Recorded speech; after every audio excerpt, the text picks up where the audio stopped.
Radianti Novitasari,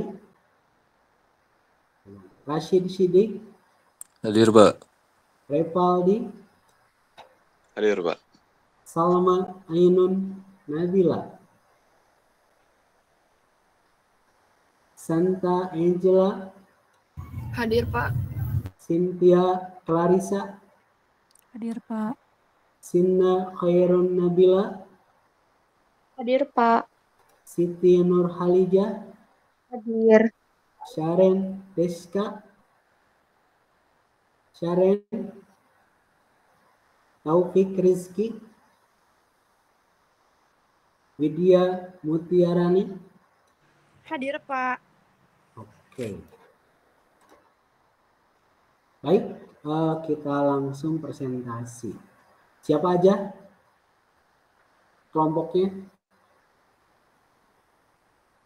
Oke, Dewi, Nur Fadila, Riko, Najwa, sama Ilyas. Oke, Mangga, silakan.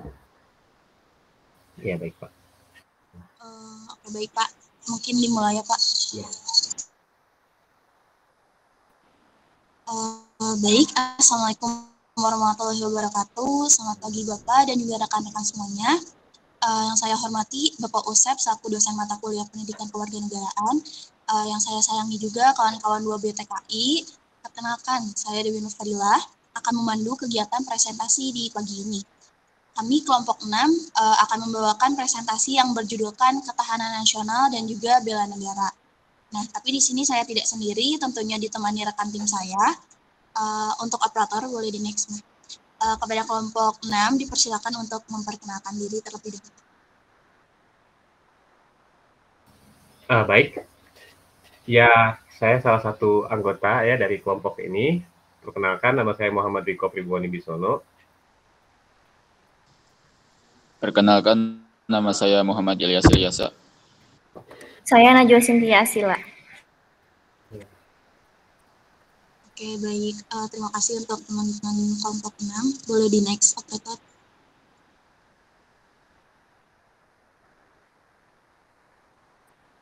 Jadi di sini presentasi kali ini kita akan membahas latar belakang dari ketahanan dan juga bela negara, kemudian rumusan masalah dari materi yang kita buat, kemudian ada tujuan dan manfaatnya, definisi ketahanan nasional, jenis dan upaya ketahanan nasional, definisi bela negara, jenis dan upaya bela negara, studi kasus dan juga faktor ketahanan nasional.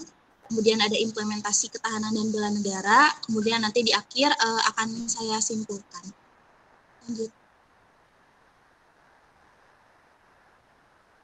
Baik, jadi teman-teman, ketahanan nasional dan juga bela negara itu merupakan isu yang sangat penting di dalam pendidikan kewarganegaraan. Kenapa? Karena memiliki implikasi yang besar bagi kelangsungan dan juga stabilitas suatu negara. Nah, di dalam konteks global saat ini, ancaman terhadap keamanan dan juga kedaulatan negara itu kan semakin meningkat ya, sehingga membutuhkan warga negara yang paham dan juga sadar akan pentingnya ketahanan nasional dan juga bela negara. Nah, di sini pendidikan kewarganegaraan itu tuh memiliki peran yang sangat penting gitu untuk membentuk pemahaman dan juga sikap warga negara terhadap isu-isu ketahanan nasional dan bela negara. Melalui pendidikan ini, warga negara itu diajarkan tentang nilai-nilai nasionalisme, patriotisme, toleransi, dan juga diberikan pelatihan dan juga latihan untuk memahami dan juga mempertahankan negaranya. Next. Nah, adapun dalam penyusunan materi ini, kami itu merujuk beberapa masalah, antara lain apa gitu yang dimaksud dengan ketahanan nasional dan juga bela negara dalam pendidikan kewarganegaraan. Kemudian bagaimana pentingnya pendidikan kewarganegaraan dalam membentuk pemahaman dan sikap warga negara tentang ketahanan nasional dan juga bela negara. Dan juga bagaimana gitu contoh-contoh aplikasi ketahanan nasional dan bela negara dalam kehidupan sehari-hari. Nah, nanti bahasan kita tuh akan ada di batasan ini. Lanjut. Nah, jadi diharapkan nanti teman-teman juga bisa mencapai capaian pembelajaran dari sini ya. Jadi kita itu insya Allah di sini akan memberikan pemahaman yang jelas tentang ketahanan nasional dan juga bela negara dalam pendidikan kewarganegaraan. Kemudian menunjukkan pentingnya pendidikan kewarganegaraan dalam membentuk pemahaman dan juga sikap warga negara terhadap isu ketahanan nasional dan bela negara. Dan yang terakhir, memberikan contoh-contoh aplikasi gitu, ketahanan nasional dan juga bela negara dalam kehidupan sehari-hari dan bagaimana hal tersebut dapat memperkuat ketahanan nasional. Next. Nah, kita akan lanjut ke materi ketahanan nasional yang akan dipaparkan oleh Ilyas. Kepada Ilyas, waktu dan tempat saya persilakan. Baik, terima kasih moderator. Secara etimologi, ketahanan ini berasal dari kata tahan yang memiliki arti tabah, kuat, dapat menguasai diri, gigih, dan tidak mengenal menyerah. Artinya, makna dari ketahanan yaitu mampu tahan dan kuat menghadapi segala bentuk tantangan dan ancaman yang ada demi menjamin kelangsungan hidupnya. Kata nasional sendiri berasal dari kata nasion yang berarti bangsa sebagai pengertian politik. Hal ini memiliki arti persekutuan hidup yang berasal dari orang-orang yang telah menegara. Dapat disimpulkan bahwa secara etimologi, ketahanan nasional memiliki arti mampu, kuat, dan tangguh dari sebuah bangsa dalam pengertian politik. Definisi ketahanan nasional menurut para ahli cukup beragam, namun secara umum, ketahanan nasional dapat diartikan sebagai kemampuan suatu negara untuk melindungi kepentingan nasionalnya dari ancaman atau gangguan baik dari dalam maupun dari luar negeri. Suatu kondisi keamanan dan kesejahteraan negara, bangsa, dan masyarakat yang mampu menjamin kelangsungan hidup dan kemajuan bangsa dalam melaksanakan cita-cita nasional. Itu pengertian ketahanan nasional menurut Sudibyo dan Sugiono. Definisi ini menekankan bahwa ketahanan nasional mencakup aspek keamanan, kesejahteraan, dan kemajuan bangsa. Dalam pandangan Jamaluddin, ketahanan nasional merupakan kemampuan suatu negara dalam mengatasi berbagai tantangan yang datang dari dalam maupun luar negeri dengan memanfaatkan seluruh potensi yang dimilikinya. Boleh tolong di slide.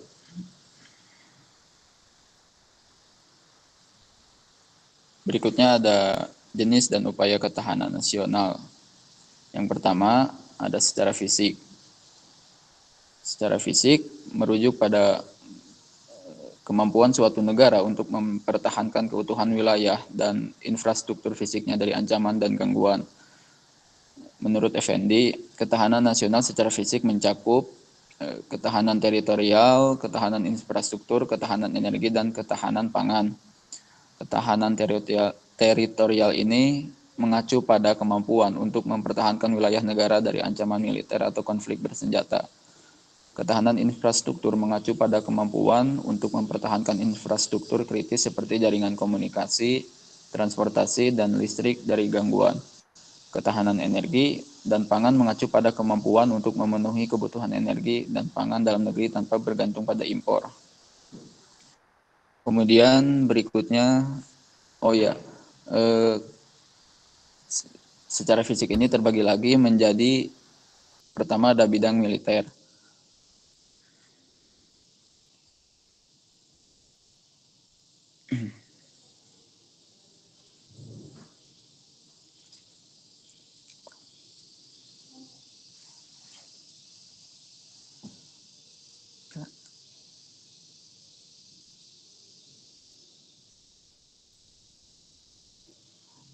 Ketahanan nasional di bidang militer adalah kemampuan suatu negara untuk melindungi diri dari ancaman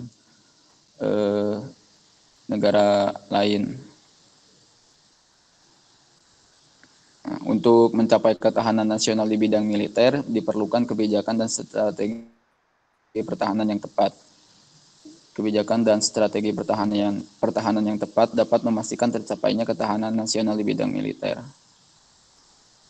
Kemudian berikutnya ada bidang sumber daya alam dan lingkungan. untuk mencapai ketahanan nasional di bidang sumber daya alam dan lingkungan, perlu dilakukan upaya untuk meningkatkan pengelolaan dan pemanfaatan sumber daya alam secara berkelanjutan. Hal ini dapat dilakukan dengan memperbaiki regulasi dan kebijakan terkait pengelolaan sumber daya alam, memperkuat lembaga-lembaga pengelola sumber daya alam, serta meningkatkan partisipasi masyarakat dalam pengelolaan sumber daya alam. Berikutnya ada secara non-fisik.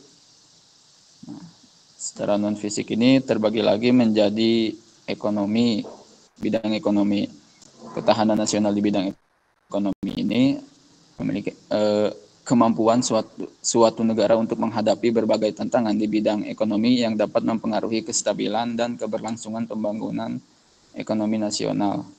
Ketahanan ekonomi nasional meliputi kemampuan dalam hal produksi, distribusi, dan konsumsi barang dan jasa yang diperlukan untuk memenuhi kebutuhan masyarakat serta menjaga stabilitas harga dan nilai tukar. Kemudian berikutnya ada secara ideologi. Dalam konteks Indonesia, ketahanan nasional secara ideologi merupakan upaya untuk mempertahankan Pancasila sebagai ideologi negara. Pancasila memiliki nilai-nilai yang sangat penting bagi keberlangsungan hidup bangsa Indonesia seperti keadilan sosial, demokrasi, persatuan, dan kemanusiaan. Oleh karena itu, upaya mempertahankan Pancasila sebagai ideologi harus terus dilakukan agar tidak tergerus oleh pengaruh ideologi asing yang dapat merusak nilai-nilai tersebut. Kemudian ada sektor sosial budaya. Ketahanan nasional dalam bidang sosial budaya dapat dicapai dengan mempertahankan dan mengembangkan keberagaman budaya yang dimiliki oleh masyarakat Indonesia. Keberagaman tersebut merupakan kekayaan bangsa yang harus dijaga dan dilestarikan agar tidak terancam oleh pengaruh asing yang dapat mengancam keberagaman budaya. Untuk mencapai ketahanan nasional dalam bidang sosial budaya, perlu dilakukan upaya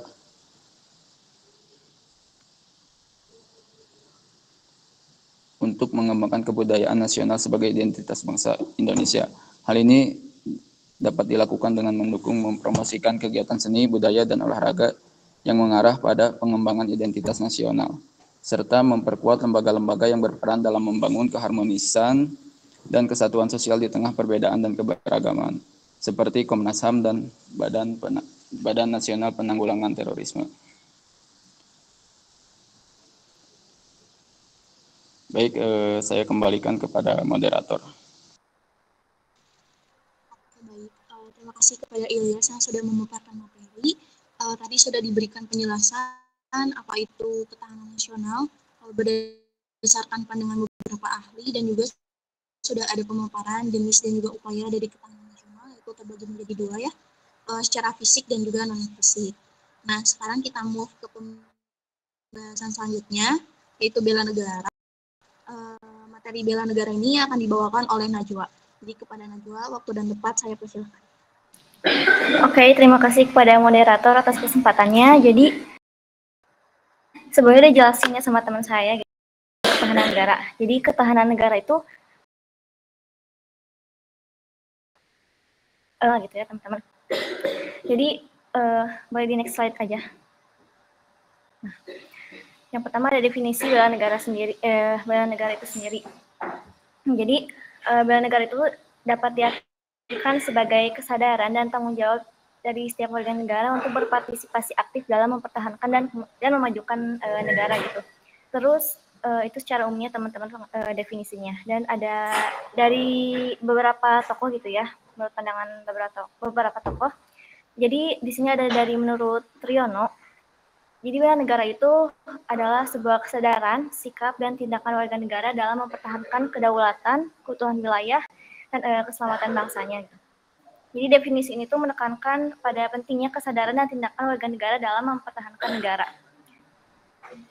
Terus ada juga dari Soeharto gitu. Jadi menurut Soeharto, bela negara itu adalah kesediaan setiap warga negara untuk mengabdikan diri secara sukarela dan ikhlas dalam rangka mempertahankan keutuhan wilayah, kedaulatan, dan kesatuan negara Republik Indonesia. Jadi bela negara dalam konteks Indonesia ini tuh merujuk pada upaya untuk mempertahankan kemerdekaan, kedaulatan, dan kesatuan negara. Oke, boleh next slide aja. Nah, selanjutnya ada tentang jenis upaya bela negara. Di sini tuh kata nasional dengan bela negara kan tadi udah jelasnya memiliki keterkaitan antara keduanya gitu. Jadi bela negara adalah suatu bentuk melakukan perwujudan dalam mempertahankan serta meningkatkan ketahanan nasional bangsa oleh warga negara Indonesia. Nah, dalam konteks ini gitu ya, bela negara itu dibagi menjadi dua, ada yang secara fisik dan juga non-fisik. Yang pertama untuk bela negara secara fisik dapat diartikan sebagai memangku senjata untuk menghadapi musuh yang dilakukan secara militer. Nah, ini hal tersebut gitu ya tercantum dalam Undang-Undang Nomor 3 Tahun 2002 tentang Pertahanan Negara yang berisi keikutsertaan warga negara dalam bela negara secara fisik dapat dilakukan dengan menjadi anggota Tentara Nasional Indonesia dan juga pelatihan dasar kemiliteran. Jadi teman-teman untuk bela negara secara fisik itu ya kita bisa dilakukan dengan menjadi Tentara Nasional Indonesia dan juga pelatihan dasar kemiliteran. Tapi untuk kita sendiri gitu bisa di kampus juga ada sebelum waktu itu pernah gitu ya teman-teman melakukan bela negara gitu, ada pelatihannya kayak gitu. Jadi kita hanya melakukan pelatihannya saja. Nah, ini juga ada dari undang-undang gitu ya nomor 20 tahun 1982 gitu. Pengimplementasian yang dilakukan dalam pelatihan dasar kemiliteran ini diselenggarakan melalui program rakyat terlatih gitu atau yang biasa disebut RATI. Nah, dalam program ini tuh ada unsur-unsurnya. Unsur-unsur yang terdapat dalam program rakyat terlatih ini tuh terdiri dari resimen mahasiswa atau menwa, terus ada perlawanan rakyat atau wanra, pertahanan sipil yang kayak Hansip gitu teman-teman. Terus ada juga mitra Babinsa dan juga organisasi kemasyarakatan pemuda. Yang dimana itu tuh telah mengikuti pendidikan dasar militer dan lain sebagainya.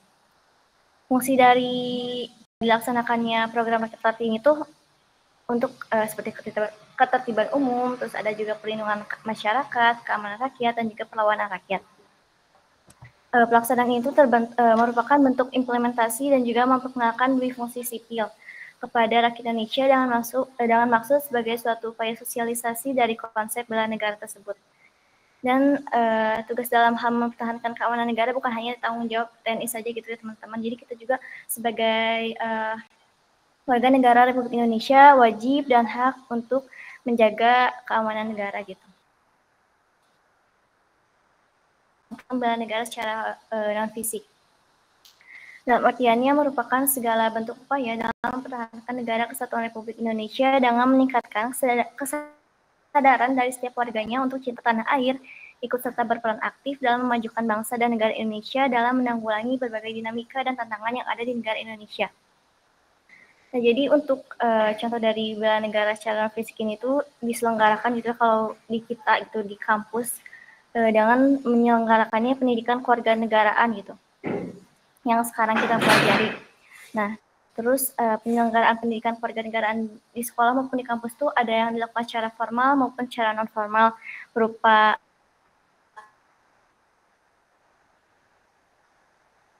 gitu. Terus hal yang tadi sudah saya jelaskan itu ya, itu tuh dijelaskan dalam Undang-Undang Nomor 3 Tahun 2002 tentang Pertahanan Negara, yaitu kesertaan warga negara dalam bela negara secara fisik dapat diselenggarakan melalui pendidikan kewarganegaraan dan pengabdian sesuai profesi. Hal yang tadi dijelaskan tersebut memiliki maksud untuk menanamkan semangat bangsaan dan cinta tanah air Indonesia. Ada juga gini, contoh lain gitu ya dari yang contoh bela negara secara non-fisik yang tadi dijelasin, ada juga contoh-contoh lainnya gitu, seperti ada mengikuti pendidikan kewarganegaraan dengan baik melalui pendidikan formal maupun non-formal, terus ada juga melaksanakan kehidupan berdemokrasi seperti menghargai perbedaan pendapat dan tidak memaksakan kehendak dalam memecahkan masalah bersama.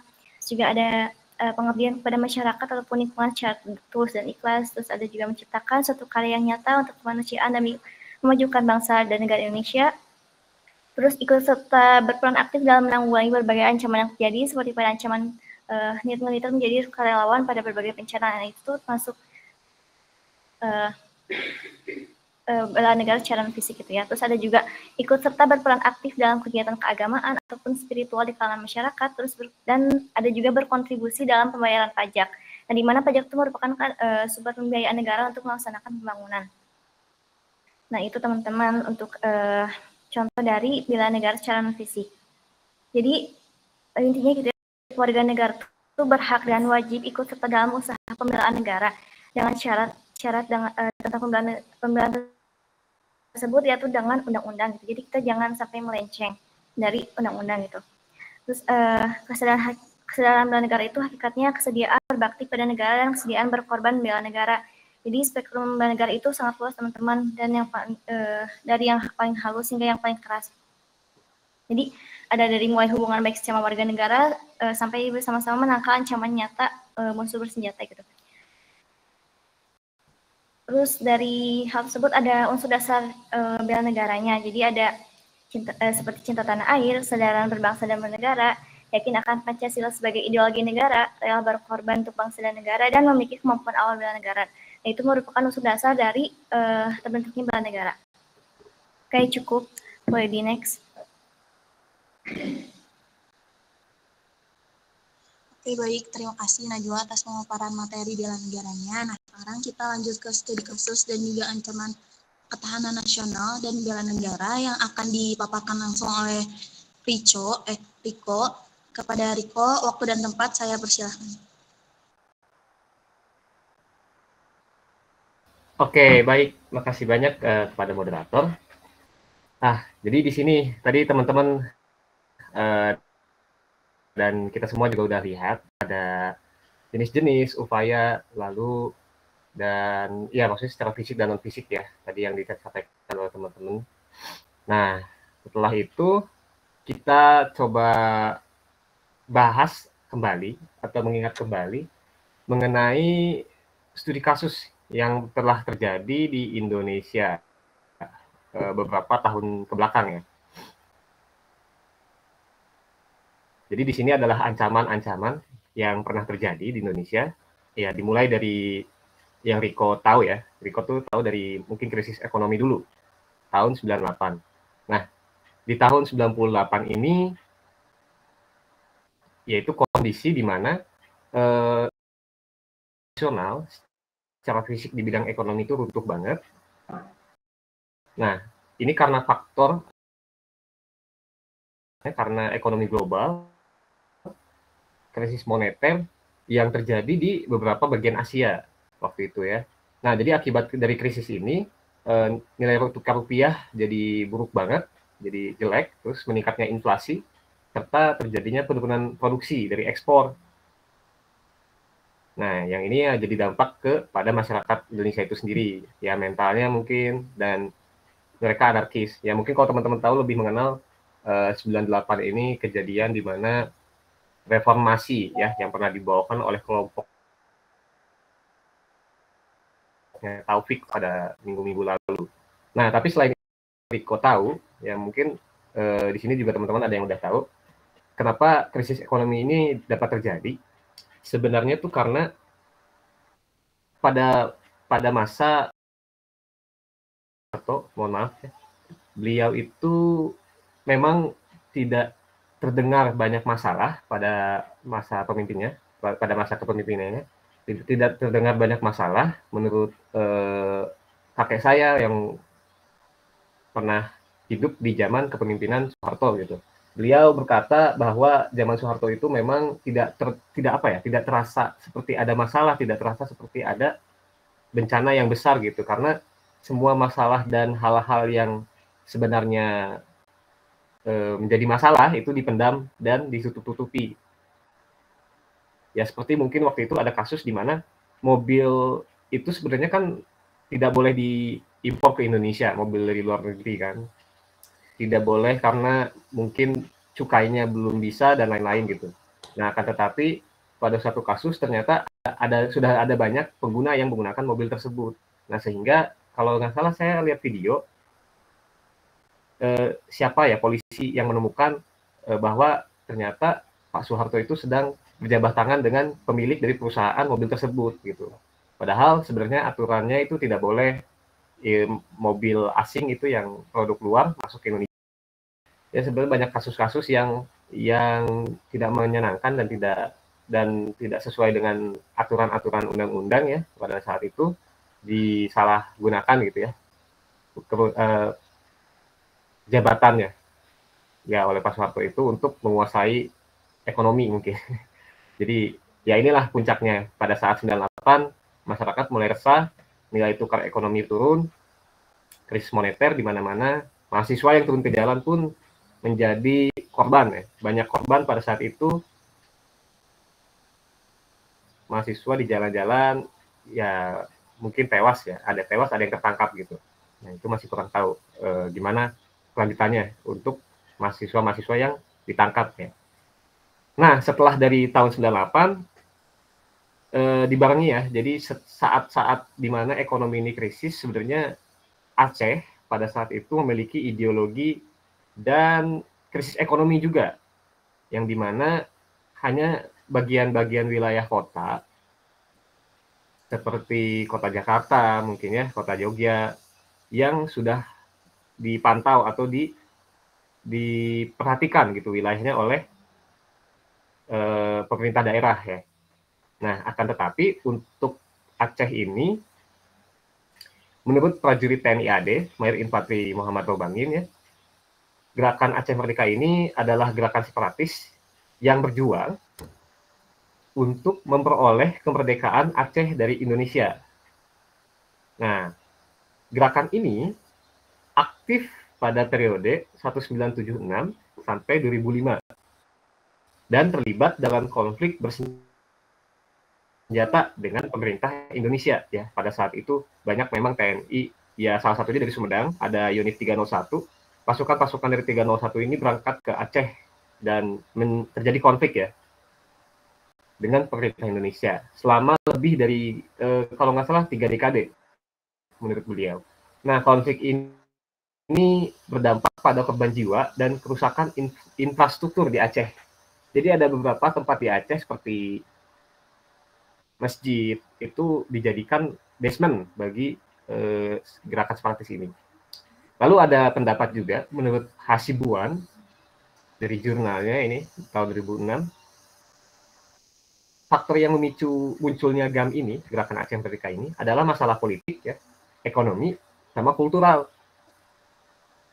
Nah, yang beberapa orang tahu, sebenarnya masalah utamanya itu adalah hanya kultural saja, yang dimana di Aceh itu ingin dijadikan negara yang muslim gitu. Karena ada dari kerajaan Islam waktu itu yang memang pemimpinnya, turunannya itu berada di Aceh, jadi sehingga wilayah Aceh itu ingin dijadikan negara muslim saja gitu. Nah, akan tetapi di samping itu ternyata setelah dikorek lebih dalam, di sana tuh ternyata, dan masyarakatnya juga salah satu, dan beberapa di masyarakatnya Aceh itu ada yang memang ingin memisahkan diri karena politik dan ekonominya yang tidak merata di Indonesia pada saat itu ya.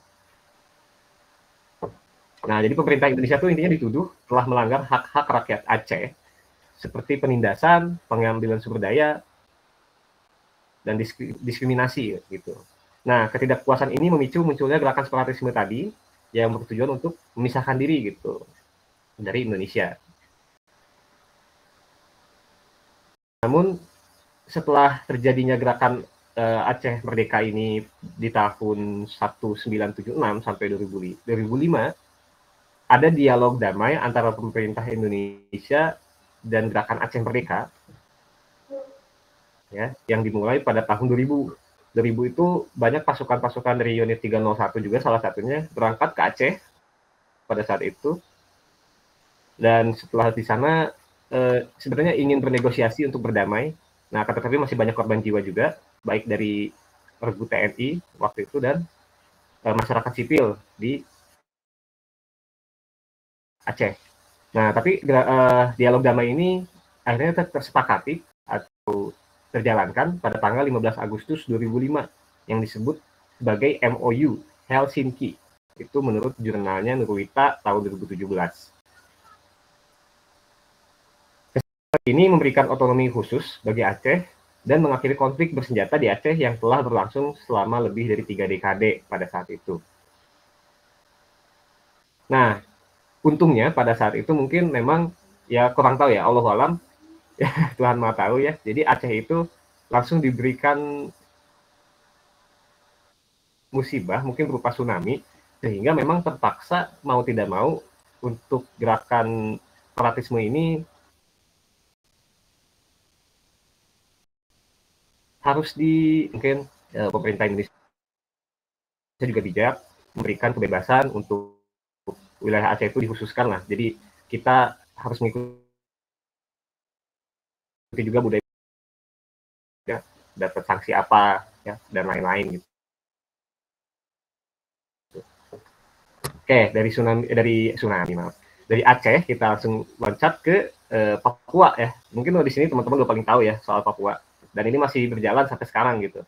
Kalau Papua ini jelas-jelas masalah utamanya adalah ekonomi dan infrastruktur negaranya yang masih tidak merata di Indonesia. Nah, tapi di Papua juga ternyata waktu itu masih ada pengaruh-pengaruh ya di tahun-tahun 2000-an, itu masih ada pengaruh-pengaruh dari negara asing ya, salah satunya mungkin negara tetangga seperti Australia, itu ingin mempengaruhi Papua untuk memisahkan diri karena ya Papua itu tidak diperhatikan lah, ya seperti hutan-hutan belantara masih banyak, terus jalanan-jalanan yang tidak disediakan oleh pemerintah. Lalu mungkin kalau teman-teman tahu ya, kita tuh sebenarnya bersyukur aja gitu di Bandung. Tinggal gini, kita kuliah ada jalan raya gitu. Terus kalau dosen-dosen juga udah ada tersedia dan kantin-kantin ada gitu. Tapi kalau di Papua belum tentu. Bahkan untuk sekolah SD saja mungkin susah gitu karena aksesnya yang kurang. Belum lagi nanti kalau di jalan kita ketemu sama ular kali, sama singa gitu kan. Jadi ya itulah masalah utamanya sebenarnya karena tidak ada perhatian dari pemerintah daerah di sana. Nah, lanjut mungkin ya untuk dari konflik di Papua ini kita ke operasi Seroja. Nah, ini yang lebih tua nih. Ini masalah yang lebih tua dari masalah-masalah tadi, ancaman-ancaman tadi. Pemberontakan Timor Leste ini terjadi 7 Desember ya, untuk operasi Seroja.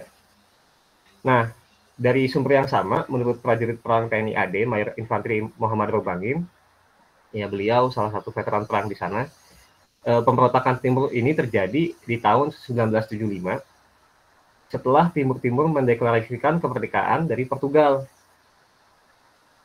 Nah, jadi waktu itu memang Portugal sering banget yang namanya jualan ke Indonesia gitu. Jadi Portugal ini sering belanja dan jualan di Indonesia gitu. Sehingga mungkin untuk rakyat-rakyat di Timor Leste ini sudah terpengaruh ya. Sehingga salah satu pemimpinnya, Fretilin namanya, pemberontakan ini dipimpin oleh beliau. Ini mendukung kemerdekaan Timor Leste. Jadi ingin dipisahkan dari Indonesia. Nah, Indonesia sendiri tuh merespon gitu, karena ini salah satu wilayah Indonesia dan masih banyak juga sumber daya alam yang tertinggal di sana seperti minyak ya. Di Timor Leste itu ada beberapa sumber daya alam minyak di wilayahnya. Jadi tentara Indonesia waktu itu beberapa berangkat ke sana, salah satunya dari unit 301 juga. Terjadi di pos-pos saja, tapi ya ada terjadi kontak tembak di pos-pos daerah wilayah Timor Leste dengan Indonesia. Jadi kalau kalian tahu mungkin di sini ada mungkin wilayahnya kelihatan nggak di sini. Nah, ini di sini kecil, terpisah di sini pulaunya kecil. Jadi untuk tentara Indonesia menyerang ke Timor Leste itu agak susah karena di sepanjang perbatasan itu antara seberang laut ya, itu ada dibangun pos-pos oleh tentara-tentara separatisme yang dari Timor Leste, sehingga memang waktu itu sulit sekali katanya dari pihak TNI untuk menjaga wilayah di sana. Terlebih mungkin sumber daya alamnya juga di sana kurang, sehingga memang harus diikhlaskan gitu karena sulit sekali untuk dipengaruhi kembali agar Timor Leste ini ingin kembali menjadi negara Indonesia yang utuh gitu. Nah, mungkin dari studi kasus ancaman ini teman-teman semua bisa memahami bahwa intinya adalah pemerintah itu harus adil dan merata ya kepada seluruh rakyatnya agar pemberontakan ini tidak terjadi lagi di masa yang akan datang. Begitu mungkin kurang lebih. Oke, di sini juga ada implementasi ketahanan nasional dan bela negara. Mohon maaf, moderator, ini izin bertanya.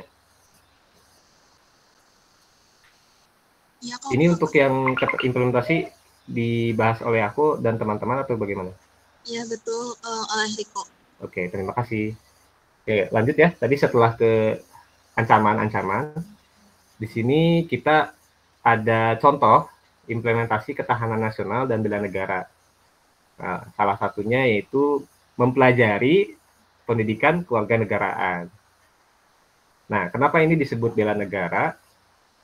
Karena pada saat kita belajar pendidikan kewarganegaraan, tentu teman-teman semua itu merasa bahwa negara Indonesia itu harus bersatu. Jadi bisa dilihat dari diskusi-diskusi teman-teman, ya termasuk saya juga sebagai mahasiswa, ketika kita berbicara mengenai keutuhan bangsa Indonesia, langsung semangat gitu. Langsung pada ngobrolin masalah kasus korupsi, kasus HAM gitu, di mana memang ada beberapa kasus yang masih belum terselesaikan di Indonesia. Jadi pendidikan kewarganegaraan ini salah satu refleksi juga sekaligus wawasan bagi kita semua untuk memperbaiki negara Indonesia gitu. Nah, tapi di samping itu, waktu SD, saya juga pernah diberitahu oleh guru saya waktu itu ya. Jadi ada ingatlah ucapan dari beliau, Pak Wawan namanya, SD Isola. Beliau tuh guru di SD Isola berkata bahwa sebenarnya tidak perlu jauh-jauh untuk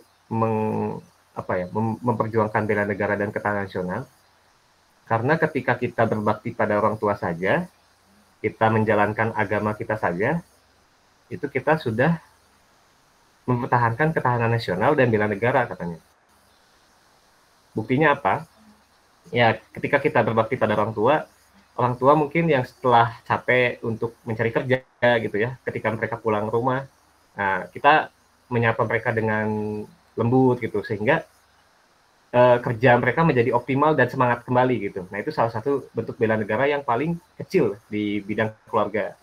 Nah, lalu untuk di bidang selanjutnya, seperti kita di kampus, kita belajar pun sebenarnya untuk melakukan bela negara kepada Indonesia. Kita kan ingin apa yang namanya, ingin berbakti pada negara dengan bidang kita masing-masing, salah satunya teknik kimia ya teman-teman. Nah, lalu untuk di bidang masyarakat sendiri ini ada kegiatan kemasyarakatannya.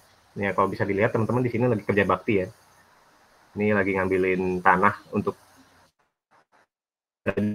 ikan ya. Jadi kegiatan kemasyarakatan ini kalau dilihat di kota itu emang udah jarang ya teman-teman tuh. Di kota ini udah jarang. Coba mungkin teman-teman di sini bisa ada yang tahu gitu, atau Riko pingin tahu nih teman-teman semua, masih ada nggak yang di wilayahnya atau di daerahnya itu masih melakukan gotong royong gitu? Kalau di Riko sendiri di sini sebenarnya udah nggak ada ya. Jadi masyarakat ini memang makin sini makin kurang bersatu. Jadi tidak ada gotong royong kembali. Itu karena dipengaruhi oleh globalisasi gitu. Teman-teman bisa korelasikan dengan orang-orang yang tinggal di desa. Rilau biasanya dari toa masjid atau toa pemerintah, toa gedung, bukan gedung, biasanya suka ada lah ya yang memberikan pengumuman bahwa akan diadakan gotong royong gitu di hari Minggu atau hari Jumat biasanya. Nah, yang selanjutnya di sini ada kegiatan sosial, ini seperti bakti sosial kepada pihak-pihak yang membutuhkan gitu, anak yatim piatu, kepada masjid-masjid yang sedang menjalankan berbuka puasa bersama gitu.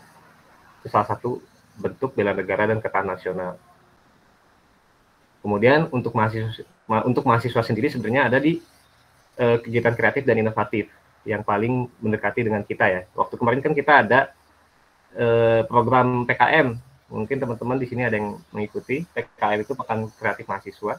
Itu salah satunya untuk memberikan ide-ide positif, inovasi untuk bangsa Indonesia.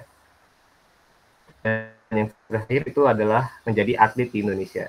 Ada teman kita di kelas kita ya, mungkin kalau teman-teman tahu, beliau atlet taekwondo ya, Fauji Hadian ya. Jadi izin Pak, di kelas kita juga ada atlet Pak di sini, Fauji Hadian gitu. Ya, oke. Sering tanding ya berarti ya? Ya, iya Pak. Baik. Ya, mungkin segitu teman-teman dan Pak Ustadz yang bisa saya sampaikan. Di sini untuk kesimpulan akan dibacakan oleh siapa? Moderator? Oke, cukup Riko. Terima kasih kepada Riko yang tadi sudah dibantu diingatkan kembali tentang kasus ancaman ketahanan nasional yang pernah Indonesia lalui gitu. Dan juga memberikan contoh pengaplikasian ketahanan nasional dan bela negara yang bisa kita lakukan dalam kehidupan sehari-hari. Nah, jadi itu dia materi yang bisa kami sampaikan, teman-teman. Barangkali di sini teman-teman semua memiliki pertanyaan, silakan untuk diajukan. Jadi untuk teman-teman yang mau bertanya, dipersilakan. Tapi di sini saya membatasi untuk hanya 2 pertanyaan saja. Kepada teman-teman yang mau bertanya, dipersilakan.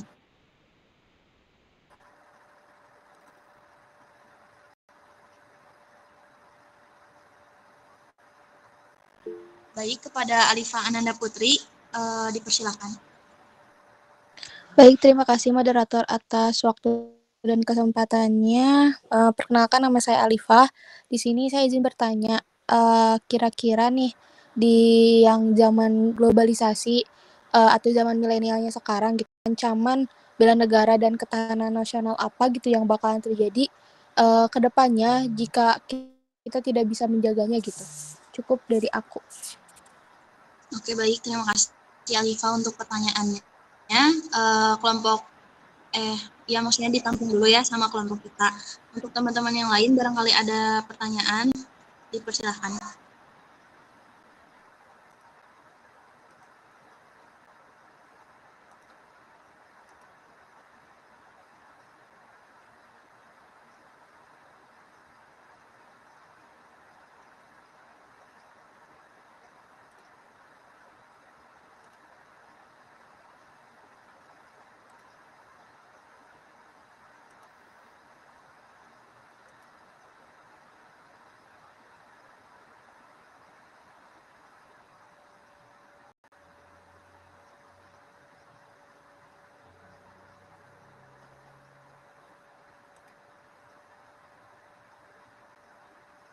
Oke, izin moderator kalau belum ada yang masih ingin bertanya, aku ingin jawab yang Alifa ya.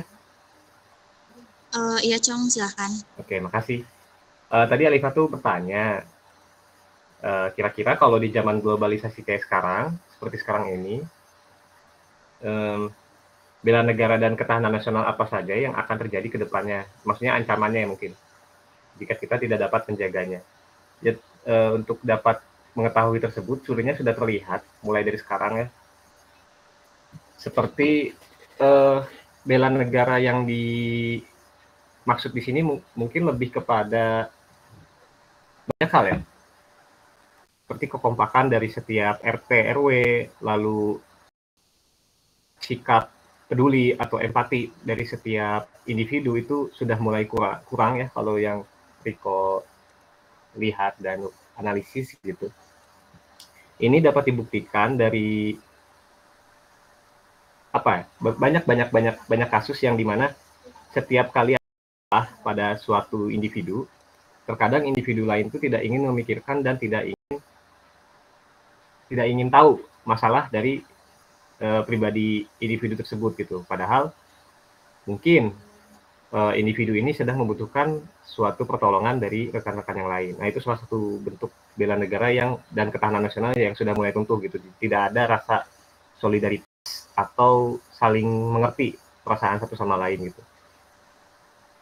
Nah, tapi di samping itu juga memang dalam segi ekonomi, kalau kemarin tahun 2023 itu memang ada fluktuatif properti ya kalau nggak salah.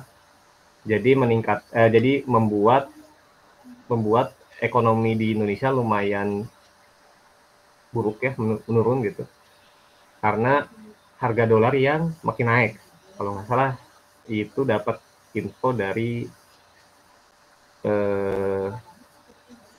salah satu keuangan negara gitu.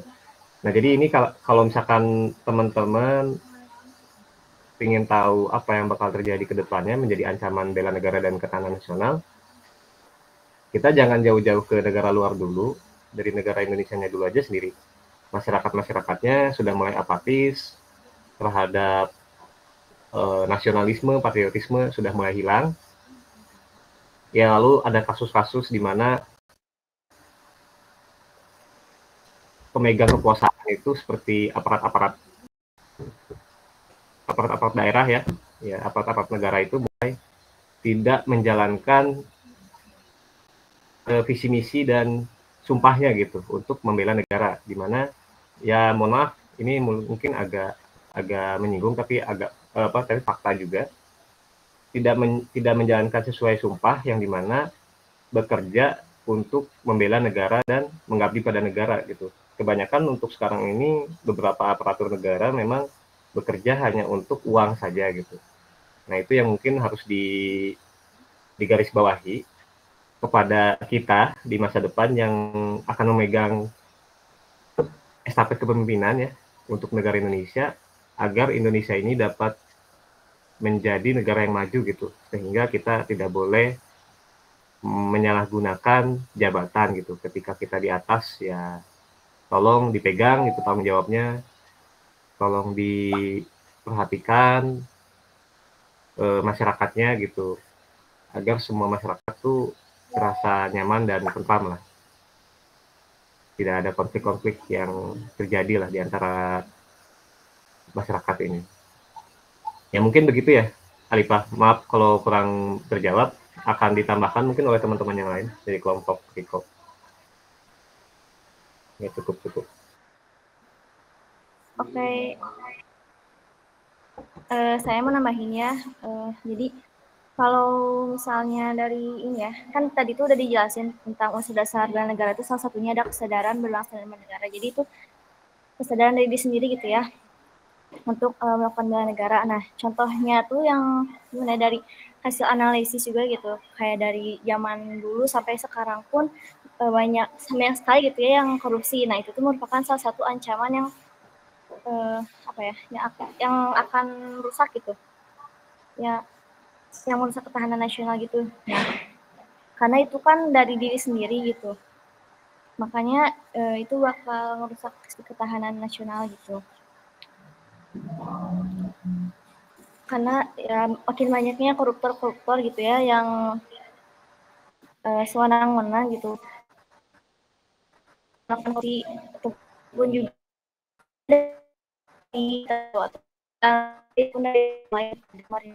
juga kan dari ada apa ya? Kayak sekarang tuh zaman makin berkembang, nah jadi semakin modern gitu. Nah, jadi ada suatu ancaman seperti banyaknya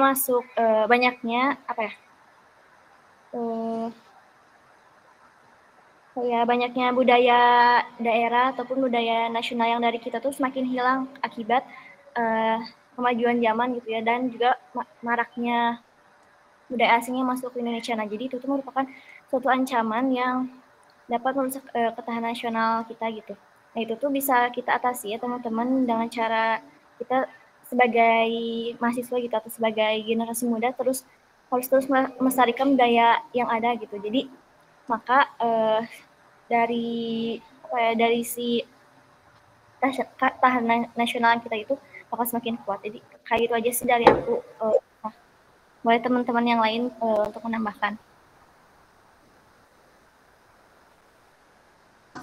Baik, saya izin menambahkan juga. Nah, semisal gini, kita di Indonesia hidup berdampingan dengan suku-suku lain gitu yang berbeda gitu, nggak hanya Sunda aja.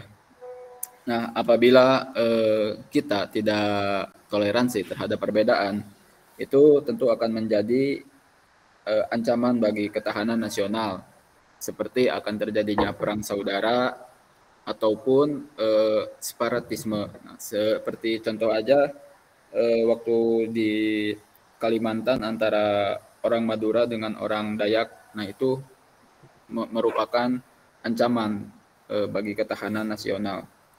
Nah, bela negaranya apa? Nah, untuk hal ini bela negaranya bisa melaksanakan kehidupan berdemokrasi seperti menghargai perbedaan pendapat dan tidak memaksakan kehendak dalam memecahkan masalah bersama, juga bisa saling toleransi terhadap perbedaan agar tidak terjadinya pertikaian terhadap perbedaan. Cukup. Oke, baik. Terima kasih untuk rekan-rekan kelompok 6. Nah, itu dia jawabannya, Alifah. Apakah terjawab? Terjawab, Mut. Terima kasih teman-teman dari yang tadi udah menjawab. Oke, baik. Terima kasih juga, Alifah. Nah, untuk teman-teman semua, gimana nih? Masih ada pertanyaan atau dicukupkan?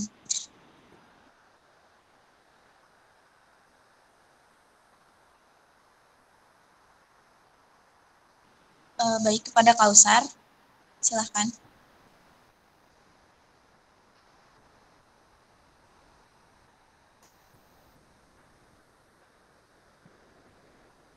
Oke, itu sudah ada pertanyaannya mungkin ya, saya bantu untuk bacakan. Jadi, apakah program wajib militer bagi masyarakat Indonesia bisa dilakukan dan perlu seperti di Korea Selatan? Melihat nanti bisa jadi di masa depan itu akan terjadi perang yang mengancam keutuhan dan stabilitas negara Indonesia. Dan sebagai upaya mempersiapkan masyarakat Indonesia menghadapi perang dan meningkatkan jiwa patriotisme. Baik, terima kasih kepada Kausar untuk pertanyaannya. Mungkin izinkan kelompok kami untuk berdiskusi terlebih dahulu, nanti akan dijawab. Moderator boleh langsung jawab nggak?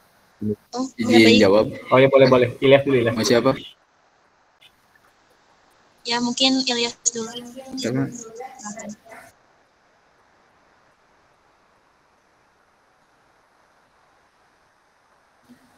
Oke, izin menjawab. Mengapa di Indonesia tidak ada wajib militer? Tidak seperti di Korea atau mungkin di Singapura juga. Nah, karena Indonesia itu alasan pertamanya yaitu Indonesia tidak sedang berkonflik. Kemudian yang kedua dari segi anggaran biaya, kemudian antusias masyarakat Indonesia juga untuk menjadi TNI itu sangat besar gitu. Nah, berbeda dengan Korea Selatan, dia itu jelas negara yang sedang konflik gitu.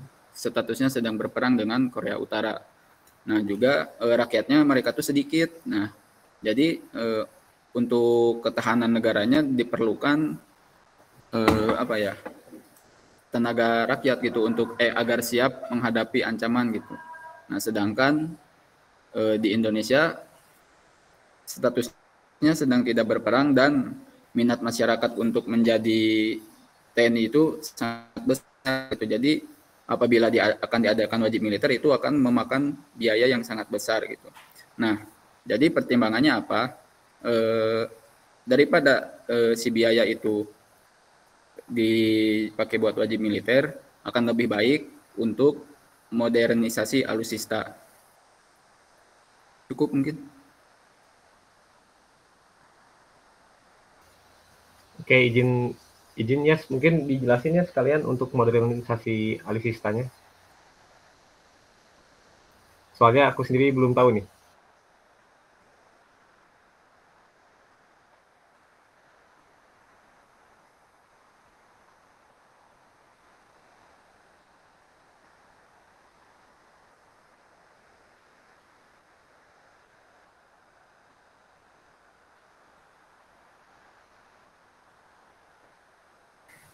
Apa Com tadi? Com nanya apa?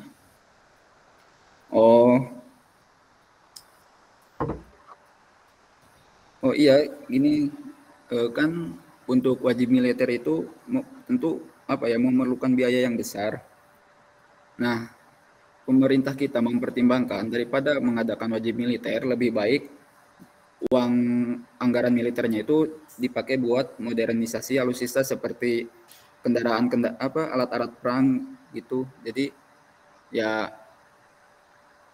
lebih baik dipakai itu sih. Soalnya minat rakyat Indonesia juga buat jadi TNI itu sangat besar gitu. Bahkan ya rela gitu, ya maaf, rela gitu, apa sih, mengeluarkan biaya yang besar gitu buat jadi tentara. Cukup.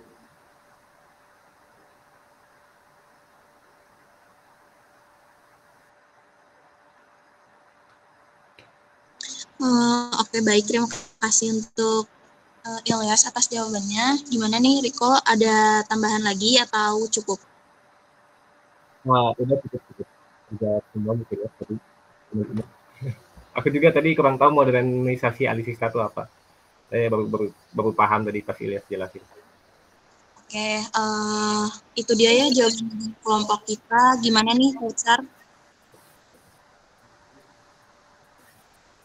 Untuk jawabannya apakah terjawab atau gimana?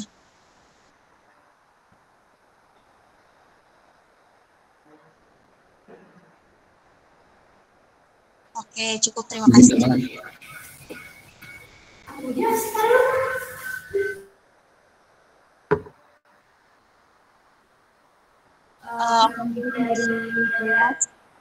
Akan ada penambahan jawaban. Silakan kepada Ilyas. Baik, saya juga baru ingat gitu. Apabila di sini ada masyarakat gitu yang ingin apa ya, merasakan sensasi wajib militer, ada gitu yang namanya Komkad, komponen cadangan. Nah, itu terbuka untuk masyarakat umum bagi yang apa ya, yang mau ikut bela negara di bidang militer tapi enggak lewat jalur TNI gitu. Cukup.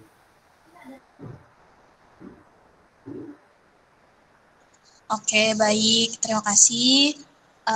Karena sudah 2 pertanyaan dan juga sudah kami jawab dan sudah dicukupkan juga ya. Jadi izinkan saya untuk menyimpulkan dari presentasi pagi ini. Oke, tadi juga kita sudah membahas mengenai konsep ketahanan nasional dan juga bela negara gitu. Ketahanan nasional itu mengacu pada kemampuan suatu negara untuk mempertahankan keamanan, kemandirian, dan juga integritas wilayahnya dalam menghadapi berbagai ancaman gitu. Sedangkan untuk bela negara itu merujuk pada sikap kesediaan warga negara untuk membela negaranya dan juga membela negaranya dari ancaman apapun. Nah, ketahanan nasional dan juga bela negara itu tidak hanya melibatkan aspek fisik seperti militer, tetapi juga ada aspek non-fisiknya seperti ideologi, ekonomi, dan juga sosial budayanya. Nah, dalam melaksanakan bela negara itu, masyarakat sipil itu termasuk kita, pelajar dan mahasiswa, memiliki peran penting gitu dalam mengembangkan dan juga memperkuat ketahanan nasional.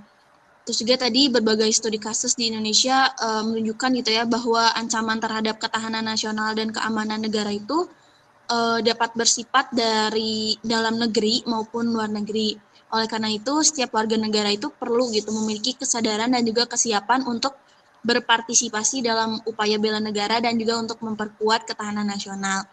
Nah, kita sebagai warga negara dapat melakukan berbagai bentuk bela negara gitu, seperti menghargai dan juga mematuhi hukum, membayar pajak, serta menjaga kebersihan lingkungan dan juga menjaga sumber daya alam yang kita punya gitu.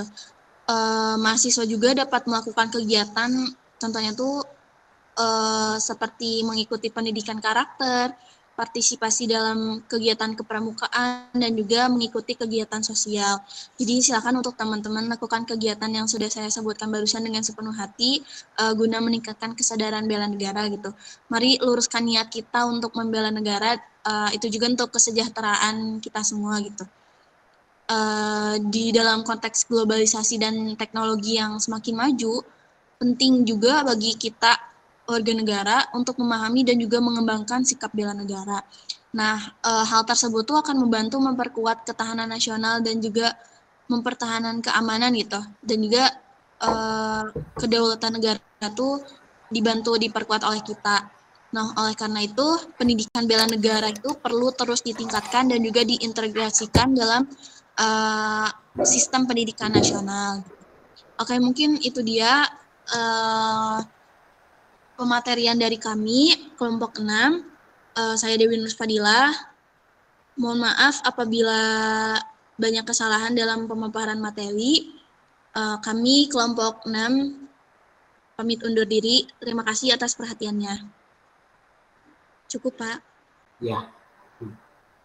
Ya, baik. Terima kasih kelompok 6 ya. Riko, Dewi, Najwa ya, sama Ilyas.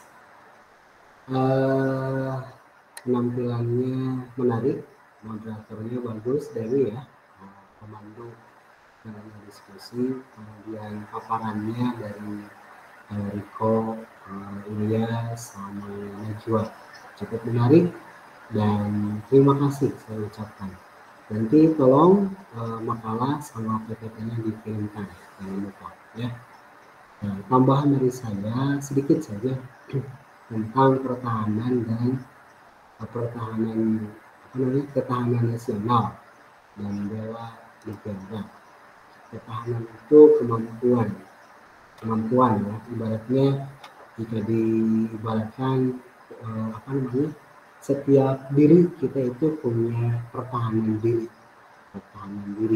begitupun dengan sebuah negara gitu. Jadi kemampuan kita dalam upaya mempertahankan apa yang harus dipertahankan, apa yang harus diperjuangkan, dari apa? Dari 4 hal yang disebut dengan AGHT itu ya. AGHT, apa AGHT? Ancaman, kemudian apalagi? Ancaman, gangguan, hambatan, dan tantangan. Nah, keempat konsep ini yang merupakan aspek-aspek yang mempengaruhi sebuah pertahanan nasional. Yang pertama itu apa ancaman? Nah, ini harus dibedakan antara ancaman, gangguan, hambatan, dan tantangan. Kadang kita suka menyamakan ya konsep itu, tapi kita harus bisa memahami perbedaan-perbedaannya. Pertama itu ancaman. Ancaman itu sebuah usaha yang sifat atau tujuannya itu adalah mengganti, mengubah, dan merusak. Itu ancaman ya. Jadi usaha baik itu dari dalam ataupun dari luar yang sifatnya mengganti, mengubah, dan merusak. Gitu. Contohnya misalkan kenapa komunisme itu disebut sebagai ancaman? Karena ideologi komunisme itu bisa merusak tatanan budaya agama yang ada di Indonesia. Kenapa komunisme itu disebut sebagai ancaman? Karena bisa mengganti ideologi Pancasila. Ya, kenapa liberalisme itu disebut sebagai ancaman? Karena bisa mengubah, mengganti, dan merusak tatanan nilai-nilai positif yang sudah sejak lama dianut oleh bangsa Indonesia. Ya, kenapa korupsi itu disebut sebagai ancaman? Karena misalkan korupsi itu bisa merusak, ya, merusak wibawa sebuah negara, merusak atau menghancurkan kehormatan di sebuah negara. Atau korupsi juga itu bisa merusak tatanan perekonomian, sosial, budaya, masyarakat, pemerintah, bahkan dalam tatanan konteks lokal, global, itu luar biasa bahayanya dari sebuah korupsi. Itu dari dalam negeri gitu ya, belum dari ancaman dari luar. Gitu. Nah, itu ancaman ya, ancaman. Jadi usaha yang sifatnya bisa mengubah, mengganti, dan merusak. Yang kedua itu ada gangguan. Kalau gangguan itu sifatnya usaha atau kegiatan yang sifatnya mengganggu, melemahkan, dan menghalangi. Ya, menghalangi dan melemahkan, itu gangguan. Gangguan itu biasanya datang dari luar diri kita. Ya, dari